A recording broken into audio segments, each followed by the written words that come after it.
আমি অমিত আছি তোমাদের সঙ্গে, আর তোমরা শুনছো ভৌতিক কথা। কিছু অনুভূতি এমন যা তোমাদেরও হতে পারে। ঘটনা স্ক্রিপ্টিংয়ে রয়েছে নেহা।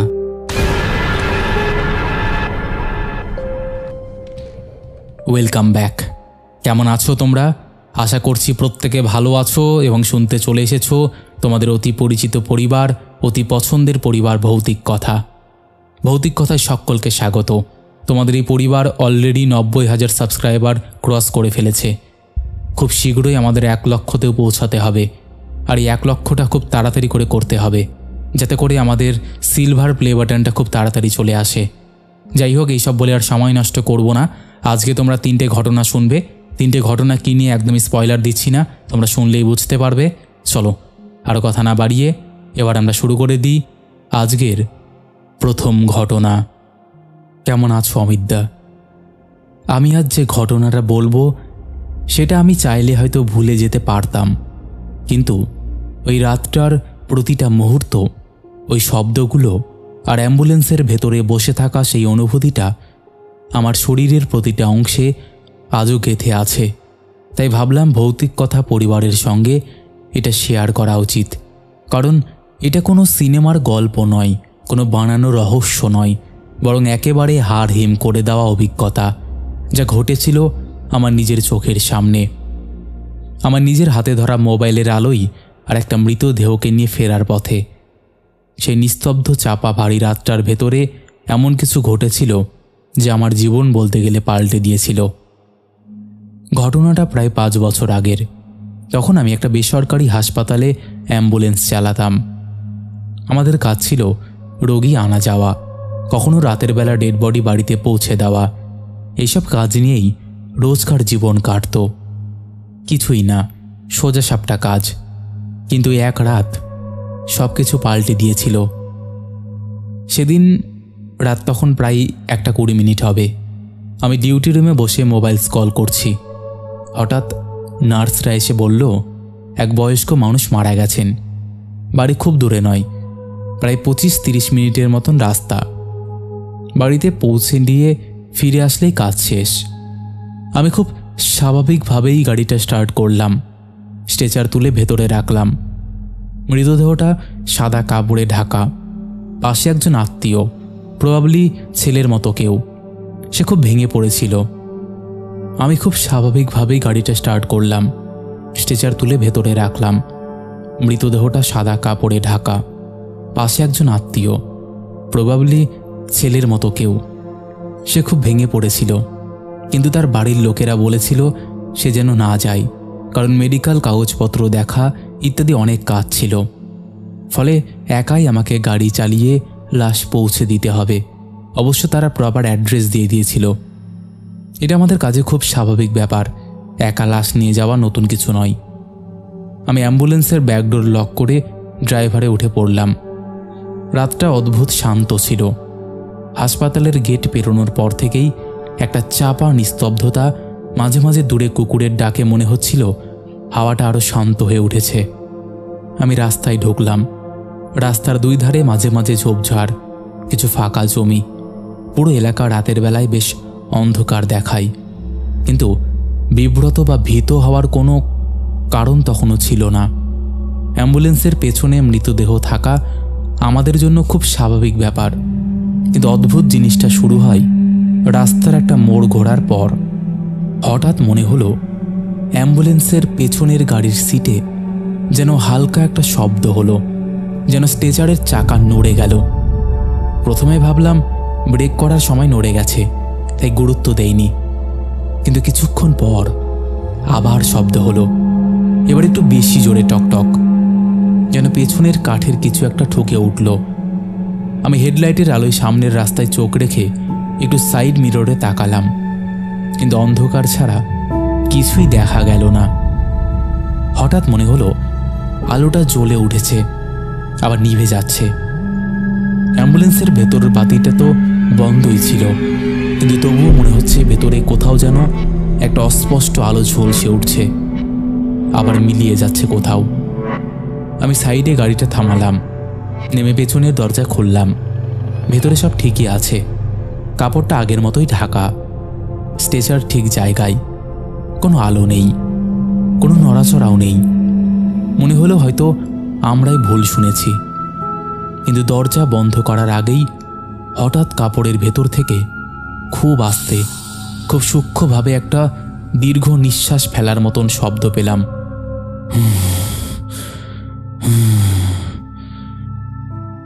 আমি থমকে দাঁড়িয়ে গেলাম। আমার পুরো শরীর গরম হয়ে উঠল, আবার মুহূর্তেই ঠান্ডা হয়ে গেল। বুক ধরফর করতে লাগলো, কিন্তু আমি নিজেকে বোঝালাম এ তো সম্ভব না। মৃতদেহ নড়ে না, শ্বাস নেয় না, শব্দ তো দূরের কথা। নিশ্চয়ই গাড়ির ভেতরে এয়ার প্রেশার কিছু হবে। তাই দরজা বন্ধ করে আবার উঠলাম, রাস্তা আবার শুরু করলাম। কিন্তু এবার মনে হলো আমার পেছনের সিটে কেউ বসে আছে, ঠিক মাথার পেছনে, তাকানো যাবে না। কিন্তু স্পষ্ট অনুভব করলাম পেছনে কেউ যেন হেলান দিয়ে আছে। আমি বারবার বলে উঠলাম, ভুল, এসব ভুল ধারণা, রাত বেশি হয়েছে, মাথাটা গরম লাগছে। কিন্তু যতই ভাবলাম ভুল, ততই অনুভূতিটা স্পষ্ট হয়ে উঠল। এবার সেই শব্দটা আবার এলো, ঠক ঠক ঠক। কিন্তু এবার সেই স্ট্রেচারের ধাতব অংশে পায়ের আঘাত পড়ছে। আমি ঘামতে শুরু করলাম। মাথার ভেতরে যেন চাপা গলায় কেউ বলছে, একবার পেছনে তাকাও। আমি তাকাতে পারছিলাম না। অদ্ভুত ভয় চেপে ধরেছিল। রাস্তাটা পুরো ফাঁকা, কোথাও কোনো আলো নেই। মোবাইলের নেটওয়ার্কও সেই এলাকায় মাঝে মাঝে হারিয়ে যাচ্ছিল। আমি অ্যাম্বুলেন্সের স্পিড বাড়ালাম, যত তাড়াতাড়ি সম্ভব পৌঁছে দিয়ে ফেরত আসায় ভালো। কিন্তু তখনই হলো সবচেয়ে ভয়ঙ্কর ঘটনা। আমার গাড়ির ভেতরে থাকা মেডিকেল গ্লাভসের বাক্সটা হঠাৎ স্ট্রেচারের ওপর পড়ে গেল। এটা পড়ার কোনো কারণই ছিল না। বাক্সটা বেশ ভারী, সেটাতে পড়াতে হলে কাউকে ছুতে হতো। স্ট্রেচারের চাকা লক করা, ব্রেক কষা, গাড়িও তখন সোজা রাস্তায় চলছিল, তাহলে পড়ল কিভাবে? এবার আমি হেডলাইট অফ না করেই হঠাৎ গাড়িটা থামিয়ে নিচে নেমে গেলাম।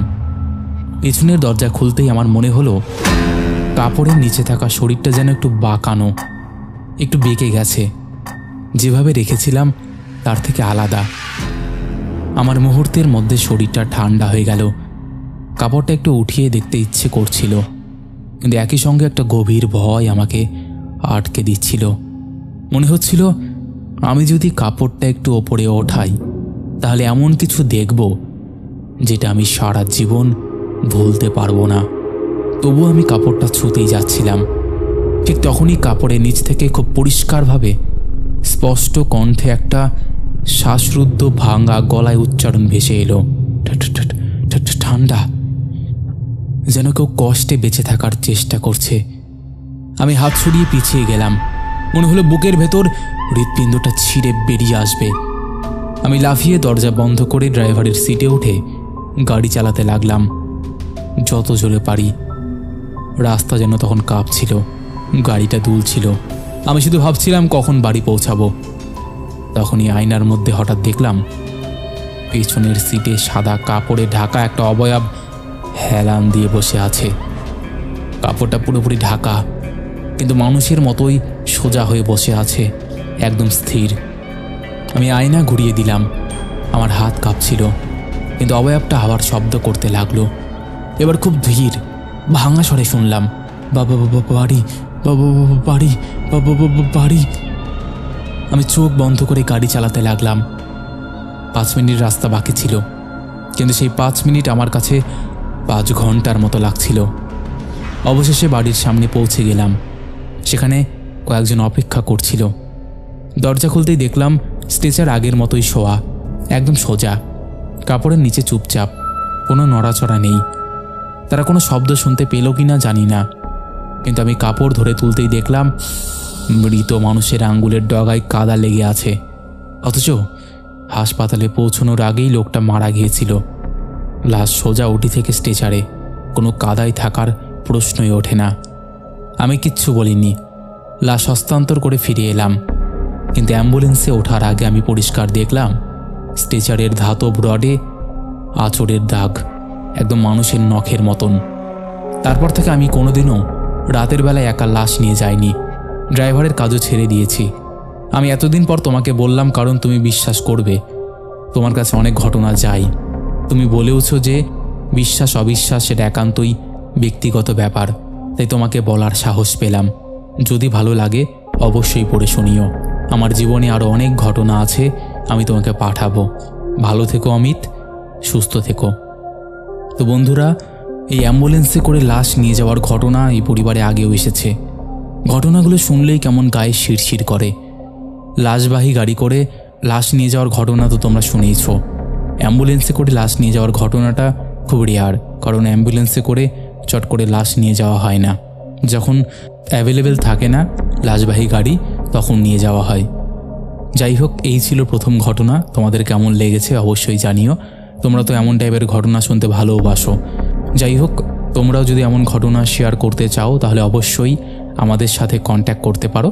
আমাদের সাথে কন্ট্যাক্ট করা একদম ইজি। আমাদের হোয়াটসঅ্যাপ নাম্বার থেকে শুরু করে সমস্ত সোশ্যাল মিডিয়ার লিঙ্ক তোমরা ডেসক্রিপশান সেকশানে পেয়ে যাবে।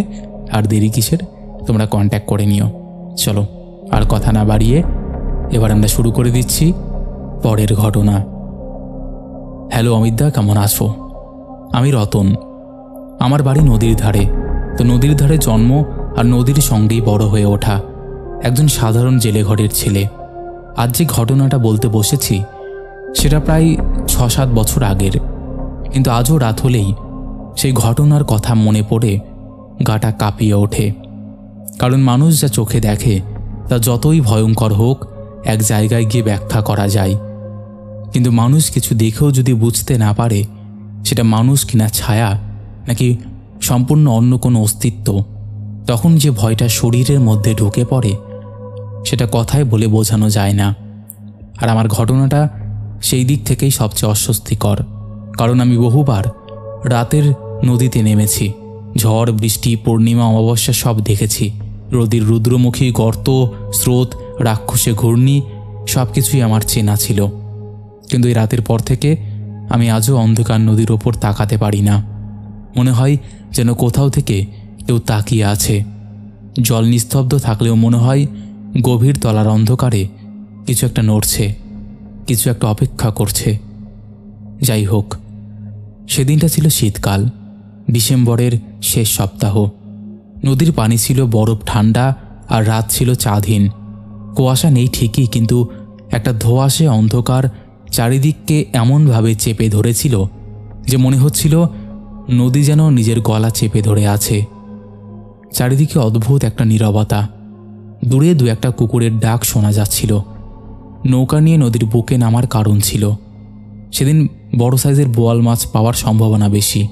আর গ্রামের জেলেদের মতোই আমিও প্রতি বছর এই সময় একটু বাড়তি মাছ পাওয়ার লোভে রাতে বের হতাম। সেদিনও তাই ঘাটে পৌঁছে নৌকায় জাল, বাঁশ, কেরোসিনের লণ্ঠন আর একটা ছোট হ্যান্ড টর্চ নিয়ে নেমে পড়লাম।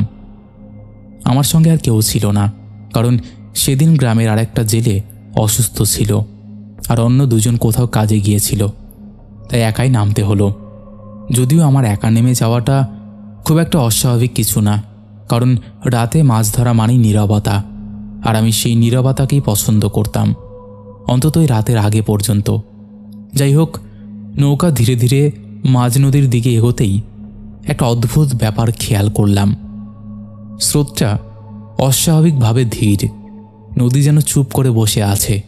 সাধারণত শীতের রাতেও সামান্য ঢেউ থাকে, নৌকা টলে ওঠে, কিন্তু সেদিন নৌকা এমনভাবে স্থির চলছিল যে মনে হচ্ছিল কেউ নিচে নৌকাটাকে ঠেলে দিচ্ছে। সেই অনুভূতিটা ঠিক বোঝাতে পারছি না, কিন্তু নৌকা যেন নিজের ইচ্ছায় এগোচ্ছে, যেন তলার ভেতর থেকে কোনো অচেনা টান।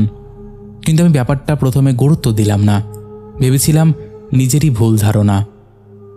যাই হোক, মাঝ নদীতে পৌঁছে জাল ফেললাম আর লণ্ঠনটা নৌকার মাথায় বাঁধলাম যাতে আলোটা ছড়িয়ে থাকে, কিন্তু আলোটা যেন কোনোভাবে অন্ধকারের কাছে হেরে যাচ্ছিল।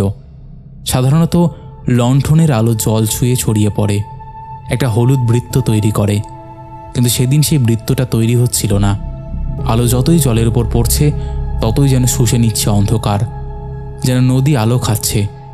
প্রথমবার তখন একটু অস্বস্তি লাগলো, কিন্তু তবুও কাজ চালিয়ে যাচ্ছিলাম, কারণ মাছ ধরতে গেলে এসব নিয়ে ভাবলে চলবে না। হঠাৎ দেখি জালটা একটু বেশি নড়ছে। প্রথমে ভাবলাম বড় মাছ ধরা পড়েছে, কিন্তু ধরা পড়ার পর যে ধরনের টান থাকে সেটা ছিল না, বরং জালটা যেন ওপর থেকে নিচে নামাতে হচ্ছে। আমি টেনে তুলতেই জালটা অদ্ভুতভাবে ভারী লাগছিল। ঠিক মাছের ওজন নয়, বরং অন্য কিছুর মতো। এমনভাবে ভারী মনে হচ্ছিল যে তলার দিক থেকে কেউ জাল ধরে আছে। আমি যত টানছি তত নিচে কেউ যেন আটকে রাখছে, আর আমার হাতের তালু দিয়ে তখন পরিষ্কার টের পাচ্ছি জালটা শুধু ভারী নয়, সেটা নড়ছে। যেন কোনো ওজন নয়, বরং কোনো নরম কিছু, কোনো শরীর। টেনে তুলতেই ঠান্ডা ঘাম বেরিয়ে এলো, কারণ নদীতে অনেকবার মৃত পশু আটকে গেছে জালে, কিন্তু সেগুলোর একটা পরিচিত ভার থাকে। কিন্তু এবার জালটা যেন মানুষের শরীরের মতন টান দিচ্ছিল, সাথে একটা অদ্ভুত ঠান্ডা। হাত পা দিয়ে টের পাওয়া যায় এমন ঠান্ডা, যা নদীর ঠান্ডা থেকে সম্পূর্ণ আলাদা। আমি লণ্ঠনটা একটু কাছে নিয়ে এসে আর চোখে জালের দিকে তাকাতেই বুকটা কেঁপে উঠল। জালের ভেতর কিছু একটা সত্যিই নড়ছিল, কিন্তু সেটাকে মাছ বলা যায় না, কারণ সেটা মানুষের হাতের মতো লাগছিল।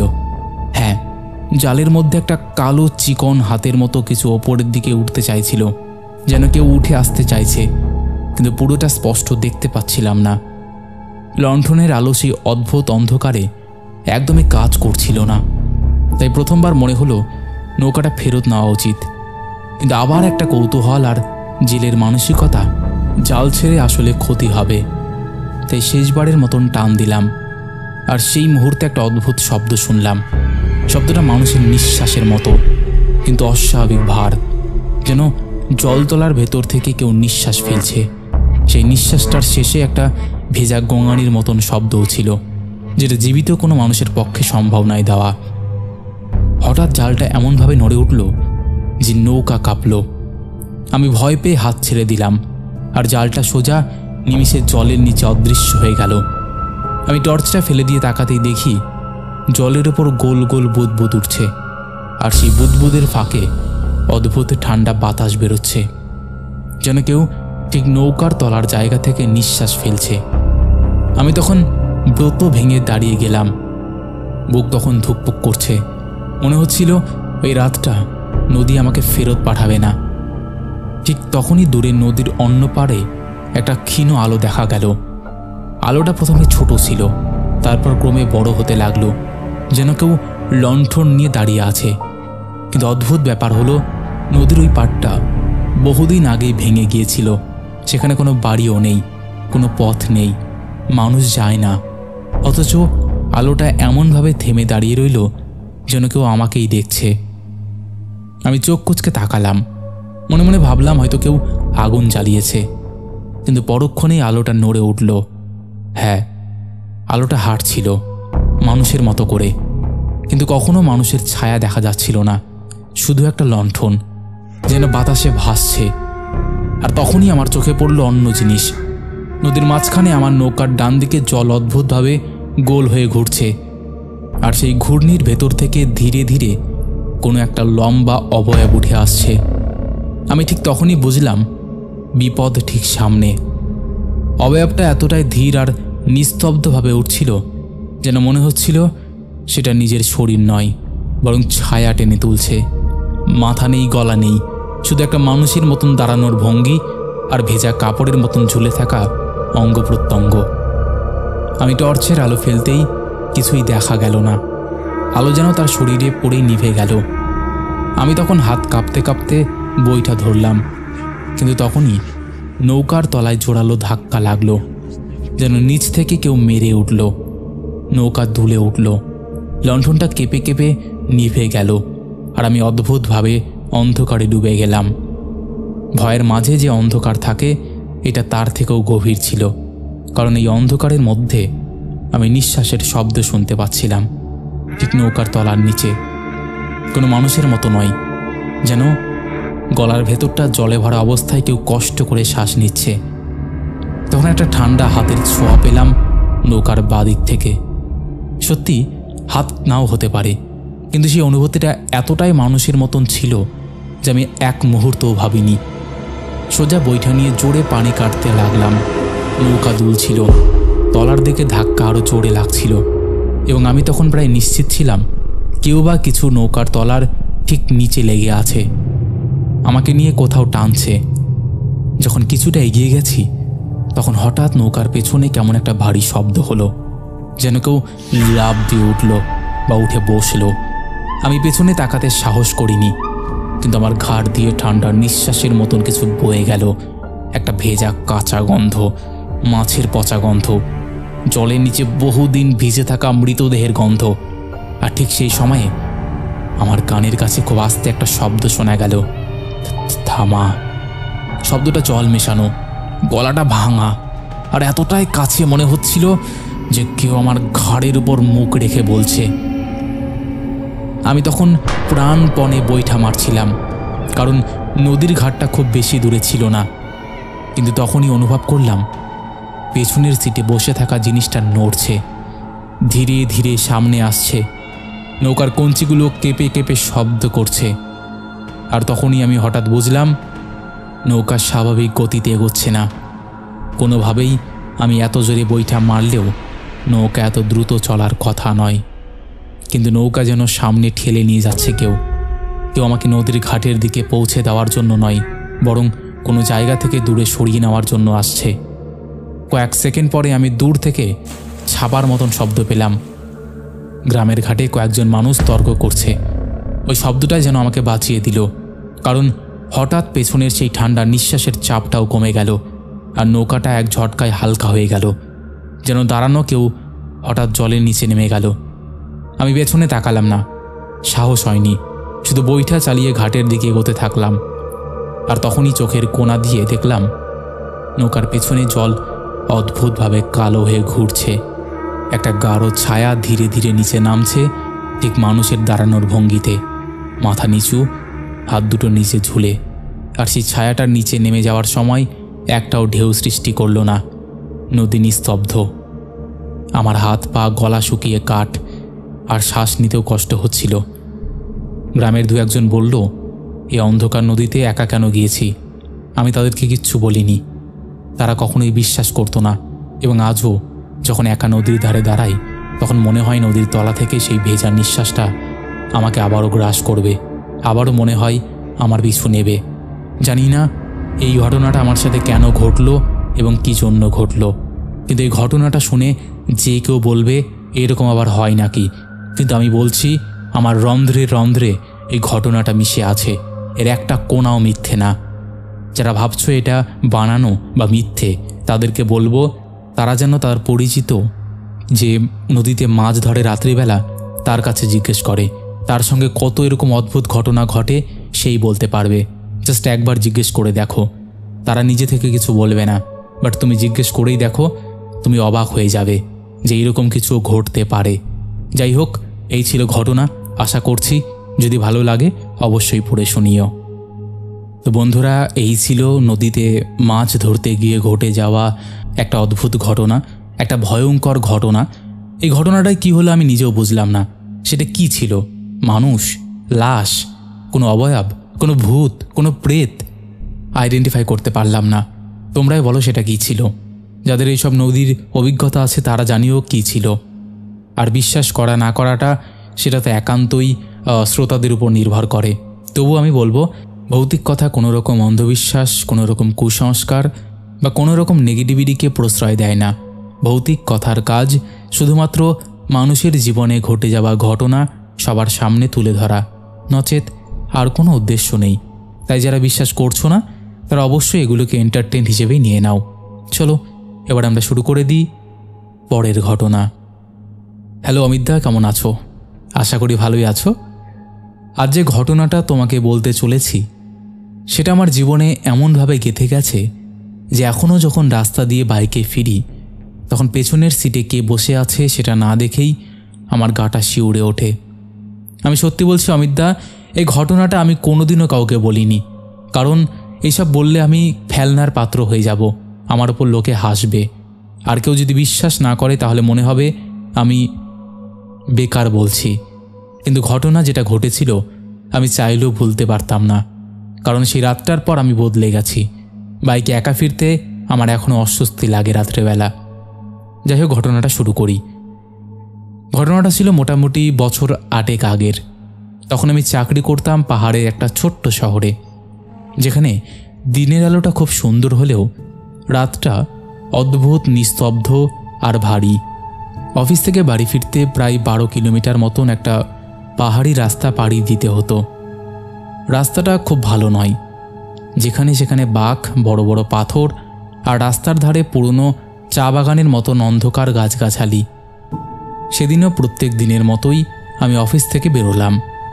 তখন রাত 9:25 বাজে।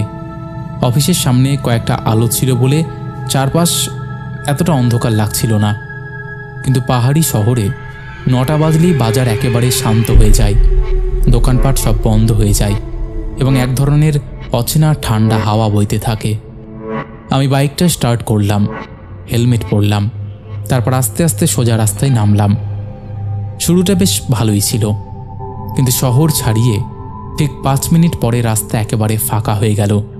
এতটাই ফাঁকা যে মনে হচ্ছিল আমি একাই পৃথিবীতে আছি। আমার বাইকের হেডলাইট রাস্তার ওপর লম্বা আলো ফেলছিল, আর তার বাইরে সব কালো। সেই অন্ধকারের দিকে তাকালে মনে হচ্ছিল কেউ চুপচাপ দাঁড়িয়ে আছে, কিন্তু চোখে পড়ছে না। আমি সেদিন একটু তাড়াহুড়ো করছিলাম, কারণ বাড়িতে যাওয়ার পরে খাওয়া দাওয়া করে আবার পরের দিন রিপোর্ট তৈরি করতে হতো, তাই একটু বেশি গতিতে চালাচ্ছিলাম। পাহাড়ি রাস্তায় বেশ ঠান্ডা হাওয়া লাগছিল, কিন্তু সেটা স্বাভাবিক ছিল যতক্ষণ না আমি এক অদ্ভুত গন্ধ পেলাম। সে গন্ধটা বলতে পারবো না, কিন্তু যেন খুব পুরনো ভিজে কাপড় আর বাসি ধোয়ার মতন গন্ধ। এই ধরনের গন্ধ সাধারণত পাহাড়ি এলাকায় হয় না। আমি প্রথমে ভাবলাম হয়তো রাস্তার ধারে কোনো কারখানার আগুন ছিল বা কিছু পোড়ানো হয়েছে দিনে, কিন্তু পরে বুঝলাম এটা সেই ধরনের গন্ধ নয়। আমি একটু গতি কমালাম, আর তখনই খেয়াল করলাম পাহাড়ের ঢাল থেকে নেমে আসা পথের এক কোণে কেউ দাঁড়িয়ে আছে। আমি প্রথমে ভেবেছিলাম হয়তো কোনো স্থানীয় মানুষ যারা হাঁটাহাঁটি করে বাড়ি ফিরছে, কিন্তু আলো যখন একটু পড়ল তখন দেখলাম সে একজন মহিলা। কিন্তু অদ্ভুত ব্যাপার, মহিলাটা দাঁড়িয়ে আছে ঠিক রাস্তার ধারের ঢিবিটাই। তার মাথা নিচু, এক হাতে কিছু ধরে আছে বলে মনে লাগলো, কিন্তু আলো ঠিকমতো পড়ছিল না বলে স্পষ্ট দেখা যাচ্ছিল না। আমি সাধারণত রাতের রাস্তায় কাউকে দেখলে থামি না, কারণ পাহাড়ি এলাকায় ছিনতাইদের ঘটনা মাঝে মাঝে হয়। কিন্তু এই মহিলাটার দাঁড়ানোর ভঙ্গিটা এতই অস্বাভাবিক ছিল যে আমি পাশ কাটিয়ে যাওয়ার সময় অবচেতনভাবে গতি কমিয়ে দিলাম। আমি ঠিক যেই মুহূর্তে তার পাশ দিয়ে যাচ্ছিলাম তখন সে হঠাৎ মাথাটা তুলল। আর সত্যি বলছি অমিতদা, সেই মুখটা আমি কোনোদিনও ভুলতে পারবো না। মুখে কোনো অভিব্যক্তি নেই, চোখ দুটো এতটাই ফাঁকা যে মনে হচ্ছিল চোখের ভেতর কিচ্ছু নেই, শুধু অন্ধকার। আর ঠোঁটের কোণে একটা মুখভঙ্গি, যেন হাসছে বা হাসার চেষ্টা করছে কিন্তু পারছে না। সেই মুহূর্তটা এত দ্রুত কেটে গেল যে আমি ভয় পেয়ে তাড়াতাড়ি গতি বাড়িয়ে চলে গেলাম। কিন্তু অদ্ভুত ব্যাপার, আমি যাওয়ার সময় একবারও পেছন ফিরে দেখতে সাহস পেলাম না। আমি ভেবেছিলাম এখানেই শেষ, কিন্তু না, সত্যিকারের ঘটনা শুরু হয়েছিল এরপর। আমি প্রায় 8 কিলোমিটার এগোতেই হঠাৎ অনুভব করলাম বাইকটা অদ্ভুতভাবে ভারী হয়ে গেছে, যেমন হয় যখন কেউ পেছনে বসে। প্রথমে আমি বিশ্বাস করতেই পারছিলাম না, কারণ আমি জানি আমি তো কাউকে তুলিনি। তবুও পেছনে ভারী চাপ অনুভূতি হচ্ছিল। আমি প্রথমে ভাবলাম হয়তো রাস্তা উঁচুতে উঠছে বলে বাইক টানছে, কিন্তু না, রাস্তা তখন সমতল ছিল। আর ঠিক তখনই বুঝলাম বাইকের পেছনের শক অ্যাবজর্বার দুলছে। এই দুলনি তখনই হয় যখন পেছনে কেউ বসে থাকে। আমার হাত হ্যান্ডেলে কেঁপে উঠল, বুকটা ধরপড় করতে লাগলো। আমি হেলমেটের ভেতরেই ঘেমে যাচ্ছিলাম ঠান্ডা হাওয়া সত্ত্বেও। আমি বুঝতে পারছিলাম কিছু একটা ভুল হচ্ছে, কিন্তু এও ভাবছিলাম হয়তো এসব আমার মাথার ভুল। কিন্তু যত গতি বাড়াচ্ছিলাম ততই মনে হচ্ছিল পেছনের সিটে বসে থাকা ওজনটাও বাড়ছে, যেন কেউ একটু একটু করে সামনে ঝুঁকে আসছে। একটা অদ্ভুত ধরনের ঠান্ডা হাওয়া বারবার আমার ঘাড়ে লাগছিল, আর মনে হচ্ছিল কেউ নিঃশ্বাস ফেলছে খুবই আস্তে। অথচ সেখানে কাউকে দেখার জন্য আমাকে শুধু মাথা ঘুরিয়ে একটু তাকাতে হতো, কিন্তু আমি সেটাই করতে পারছিলাম না। আমার মাথার ভেতর তখন শুধু একটাই কথা ঘুরছিল, পেছনে তাকাবি না। যাই হোক, পেছনে তাকাইনি। আমি গতি বাড়িয়ে দিতে দিতে রাস্তার সোজা অংশে পৌঁছালাম, যেখানে রাস্তার বাঁক একটু কম। সাধারণত সেখান থেকে দূরে আলো দেখা যায়, কিন্তু সেদিন রাস্তা যেন আরও অন্ধকার ছিল। যখন প্রচণ্ড মেঘ করে আসে তখন যেমন হয়, ঠিক তেমন হয়েছিল।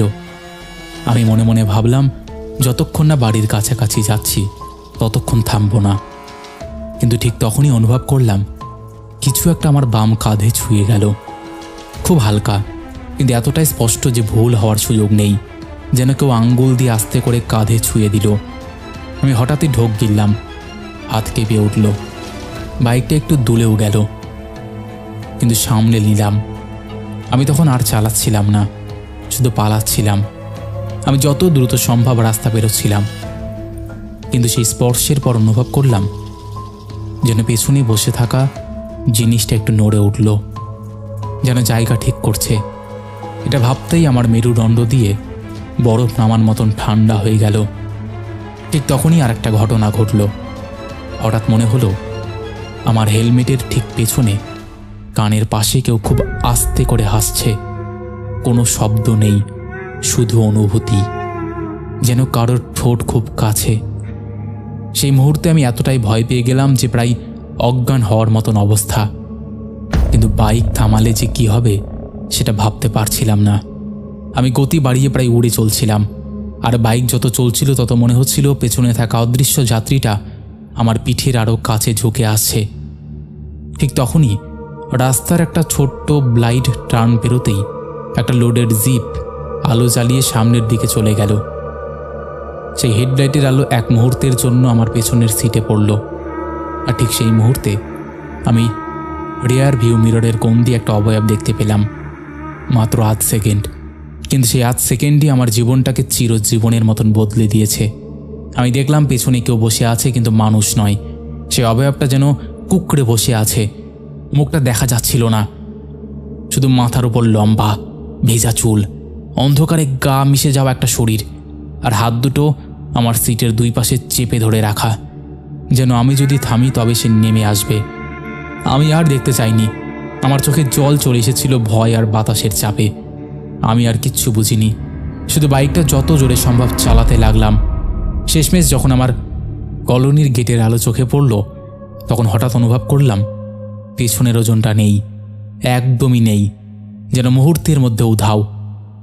আমি আর কিচ্ছু না ভেবে দ্রুত ভেতরে ঢুকে বাইক থামিয়ে লাফ দিয়ে নেমে গেলাম। পেছনের সিটে তাকাতে সাহস হচ্ছিল না, কিন্তু আলোয় দেখলাম সিটটা একদম ভেজা, শুধু সিটের উপর এক অদ্ভুত গন্ধ। সেই রাতটা আমি এক মুহূর্তের জন্য ঘুমোতে পারিনি। আর তারপর থেকে আমি পাহাড়ি রাস্তায় রাতে একা যাওয়াও ছেড়ে দিই। মানে সেই কাজটাই ছাড়তে আমি বাধ্য হই। তুমি বিশ্বাস করো বা না করো, সেই জায়গাটা আমি এখনও এড়িয়ে যাই, কারণ আমি জানি সেদিন যাকে দেখেছিলাম সে মানুষ ছিল না, আর যাকে পেছনে তুলেছিলাম সে কোনোদিন আমার ভালো চায়নি। এই ছিল ঘটনা। যদি ভালো লাগে অবশ্যই শুনিও। ভালো লেগেছে গো। এইরকম পাহাড়ি রাস্তার ঘটনা শুনতে বেশ অ্যাডভেঞ্চারাস লাগে। আশা করছি তোমাদের ভালোই লেগেছে। তো আজকের এই 3টে ঘটনাই তোমাদের কেমন লাগলো অবশ্যই জানিও। কোন ঘটনাটা সবথেকে বেশি ভালো লাগলো সেটাও তোমরা জানিও। আর আজকে শাউট আউট পর্বটা রাখছি না, টু আউট অফ স্টেশন আছি, কারণ এটা আমি অনেক আগেই রেকর্ড করে রাখছি, তাই শাউট আউট পর্বটা আমি এখানে অ্যাড করতে পারছি না। পরে একসঙ্গে করে দেবো, কোনো চাপ নেই। তো আজকের মতন এখানেই শেষ করছি। তোমরা বেশি বেশি করে লাইক, কমেন্ট, শেয়ার করে দাও। যারা এখনও করনি তারা তাড়াতাড়ি করে করো। চলো আজকের মতন এখানেই শেষ করছি। আবার দেখা হবে নতুন কোনো ঘটনা নিয়ে।